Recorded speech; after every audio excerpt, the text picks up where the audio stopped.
अस्सलाम वालेकुम स्टूडेंट्स। आज जो टॉपिक मैं आपके साथ डिस्कस करूंगी वो है work done by a constant force. First of all तो हम ये देखते हैं कि वर्क डन बेसिकली है क्या ये वही वर्क है जो हम डेली लाइफ में करते हैं। क्या हम लोग जो डेली लाइफ में आम अपने जो भी वर्क करते हैं, क्या ये जो फिज़िक्स के अंदर वर्क है, जो डेली लाइफ का हमारा वर्क है, क्या ये सेम है? तो ऐसा नहीं है।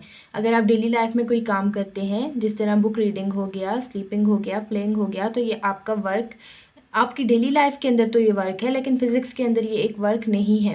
क्योंकि फ़िज़िक्स के अंदर कुछ ना कुछ कंडीशंस हैं, कुछ ऐसी कंडीशंस हैं जो वर्क डन होने के लिए ज़रूरी है। जो जिस तरह के, अगर आप एक बॉडी के ऊपर, फ़िज़िक्स के अंदर जो वर्क डन है वो ये है कि जब आप किसी बॉडी के ऊपर फोर्स अप्लाई करें तो वो बॉडी डिस्प्लेसमेंट कवर करे, तो हम कहते हैं कि उस बॉडी ने क्या किया है, वर्क डन किया है। अब work done by a constant force का क्या मतलब है?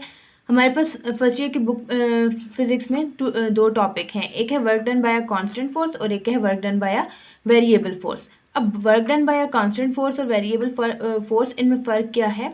आप जिस तरह नाम से भी देख रहे हैं कि कांस्टेंट फोर्स का मतलब ये है कि ऐसा वर्क जिसके दौरान फोर्स क्या रहे, कांस्टेंट रहे, ना उसका मैग्नीट्यूड चेंज हो और ना ही उस फोर्स की डायरेक्शन चेंज हो, तो हम कहते हैं कि वो क्या है, work done by a constant force है।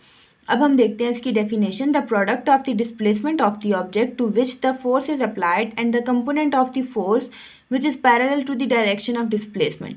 अब बेसिकली हमारे पास वर्क डन क्या है, वो प्रोडक्ट है फोर्स का और डिस्प्लेसमेंट का।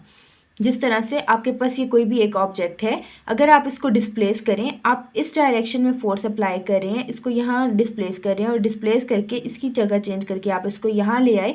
अब आप देखें इस ऑब्जेक्ट ने यहाँ से यहाँ तक कुछ डिस्प्लेसमेंट कवर की है और आपने फोर्स भी इसको इसी डायरेक्शन में अप्लाई की है, तो फोर्स और डिस्प्लेसमेंट दोनों आपस में क्या आ रहे हैं, पैरेलल। और बॉडी क्या कर रही है, फोर्स अप्लाई करने की वजह से डिस्प्लेस भी कर रही है, तो इसका मतलब कि इस बॉडी के ऊपर कुछ ना कुछ वर्क डन हुआ है। और अगर ये जो फोर्स आप इस बॉडी के ऊपर अप्लाई कर रहे हैं, उस फोर्स का मैग्नीट्यूड और डायरेक्शन सेम है, मींस कि हर पॉइंट पे आपने जितनी भी फोर्स अप्लाई की वो सेम थी, सेम मैग्नीट्यूड की थी, सेम डायरेक्शन के अंदर थी, तो हम कहते हैं कि ये work done by a constant force है।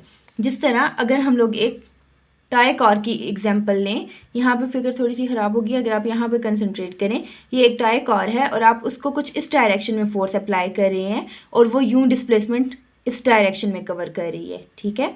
और फोर्स और डिस्प्लेसमेंट एक एंगल थीटा बना रहे हैं आपस में, तो इस कंडीशन में हम क्या करते हैं, अब हमारे पास फोर्स की, अब हम लोग इस कंडीशन में क्या करेंगे कि क्योंकि फोर्स डिस्प्लेसमेंट के साथ एक एंगल बना रही है, तो हम फोर्स को उसके कंपोनेंट में रिजॉल्व करेंगे।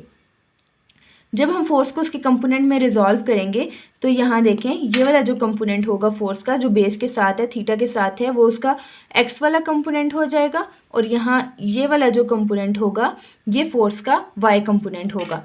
ये वाला कंपोनेंट आ गया एफ वाई, जो कि इक्वल आता है एफ साइन ऑफ थीटा के, और ये जो बेस के साथ इसका कंपोनेंट होगा ये होगा एफ एक्स, जो कि है equal F cause of theta के। तो यहाँ पे अगर हम देखें तो अब हम ये देखेंगे कि फोर्स का कौन सा कंपोनेंट है जो यहाँ पे बॉडी को डिस्प्लेस करवा रहा है, मतलब कि कौन सा कंपोनेंट इन दोनों में से बॉडी के ऊपर अप्लाई हो रहा है, बॉडी के ऊपर एक्ट कर रहा है और जिसकी वजह से डिस्प्लेसमेंट प्रोड्यूस हो रही है। हम यहाँ पे फोर्स के उस कंपोनेंट को देखेंगे जो डिस्प्लेसमेंट प्रोड्यूस करने की काज है।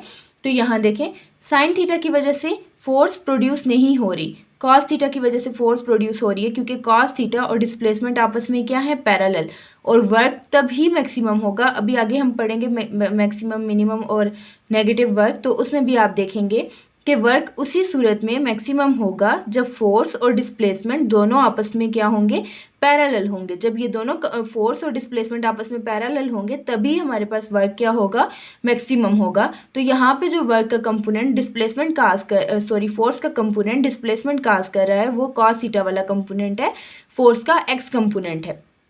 अभी जिस तरह हमने डेफिनेशन में पढ़ा था कि वर्क हमारे पास क्या होता है, डॉट प्रोडक्ट होता है फोर्स और डिस्प्लेसमेंट का। तो यहाँ पे फोर्स का कौन सा कंपोनेंट था, कॉस थीटा वाला, तो F cos theta dot D. तो हमने क्या किया यहाँ से, डॉट नहीं क्रॉस, अभी हम यहाँ पे सिंपल मल्टीप्लिकेशन शो कर रहे हैं, F cos theta multiply by D. हमने क्या किया, डी और एफ को कंबाइन करके लिख दिया और कॉस थीटा को सेपरेट कर दिया, तो W is equal to F T cos of theta.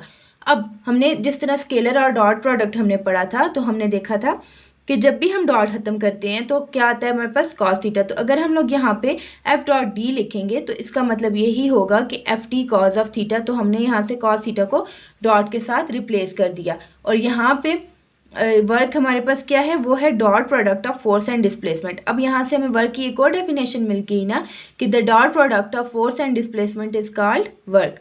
और यहाँ जो थीटा है वो एंगल है बिटवीन फोर्स एंड डिस्प्लेसमेंट। यहाँ फोर्स डिस्प्लेसमेंट के साथ थीटा एंगल बना रही है ना, तो ये जो थीटा है ये एंगल है फोर्स और डिस्प्लेसमेंट के दरमियान।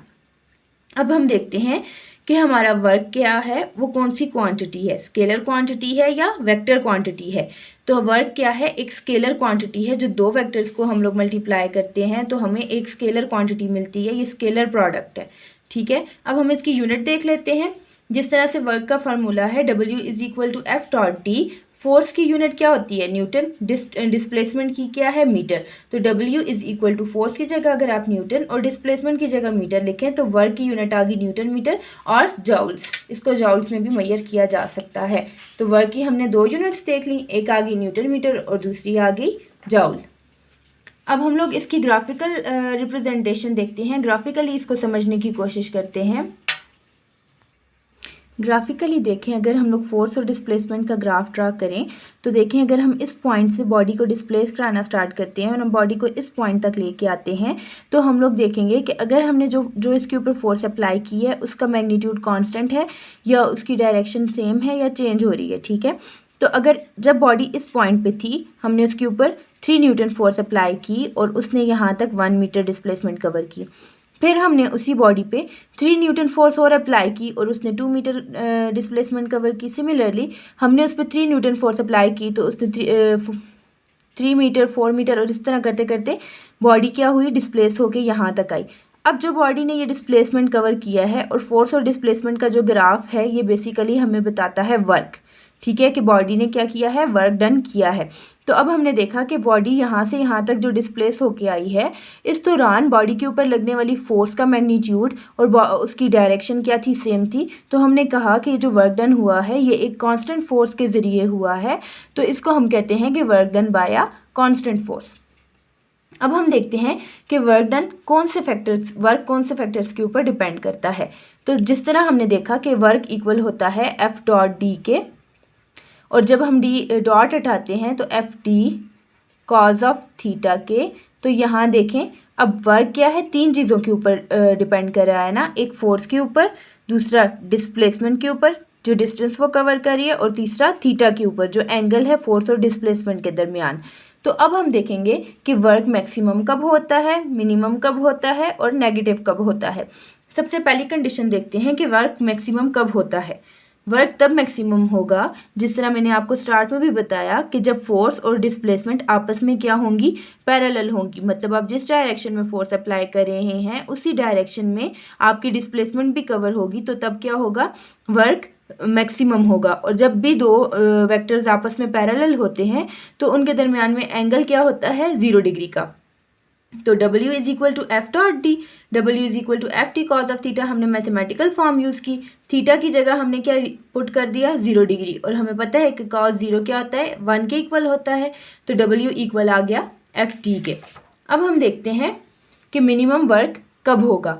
मिनिमम वर्क उस वक्त होगा जब फोर्स और डिस्प्लेसमेंट आपस में परपेंडिकुलर होंगे। मतलब आपने फोर्स इस डायरेक्शन में अप्लाई की और डिस्प्लेसमेंट इस डायरेक्शन में कवर हो रही है, परपेंडिकुलर हैं फोर्स और डिस्प्लेसमेंट एक दूसरे के, तो तब वर्क क्या होगा, 0। क्योंकि जब भी दो वेक्टर्स आपस में परपेंडिकुलर होते हैं तो हमें पता है उनके दरमियान में एंगल कितना बनता है, 90 डिग्री का। तो हमने मैथमेटिकल फॉर्म यूज़ की, थीटा की जगह 90 पुट किया, तो हमें पता है कि cos 90 इक्वल टू 0 होता है। तो वर्क क्या आ गया, 0, क्योंकि एफ टी 0 से मल्टीप्लाई होकर क्या बन गया, 0। तो हमें पता चल गया कि मिनिमम वर्क कब होगा, जब फोर्स और डिस्प्लेसमेंट आपस में परपेंडिकुलर होंगे। और मैक्सिमम कब होगा, जब फोर्स और डिस्प्लेसमेंट आपस में पैरेलल होंगे, उन दोनों के दरमियान एंगल क्या होगा, 0 डिग्री। इसी तरह जिस तरह हमने मैक्सिमम और मिनिमम वर्क देखा, अब हम देखते हैं कि नेगेटिव वर्क कब होगा। मैक्सिमम की कंडीशन क्या थी कि फोर्स और डिस्प्लेसमेंट आपस में पैरेलल हैं। इसी तरह मिनिमम की कंडीशन क्या थी कि फोर्स और डिस्प्लेसमेंट आपस में परपेंडिकुलर हैं। अब हम बात कर रहे हैं नेगेटिव वर्क की, और नेगेटिव वर्क में क्या होता है कि जब फोर्स और डिस्प्लेसमेंट आपस में एंटी पैरेलल हों और उनके दरमियान बनने वाला एंगल 90 से बड़ा हो या 180 हो, तो उस वक्त फोर्स वर्क क्या होता है, नेगेटिव होता है। मतलब आप फोर्स इस डायरेक्शन में अप्लाई कर रहे हैं और बॉडी डिस्प्लेस क्या कर रही है, अपोजिट डायरेक्शन में कर रही है, एंटी पैरेलल डिस्प्लेसमेंट कवर कर रही है, फोर्स के एंटी पैरेलल है डिस्प्लेसमेंट, तो तब हमारे पास वर्क क्या होगा, नेगेटिव। हमने मैथमेटिकल फॉर्म यूज़ की W = FT cos of theta, और हमने क्या कहा, थीटा उस वक्त क्या होगा जब दो बॉडीज आपस में एंटी पैरेलल होंगी, थीटा क्या होगा 180 डिग्री।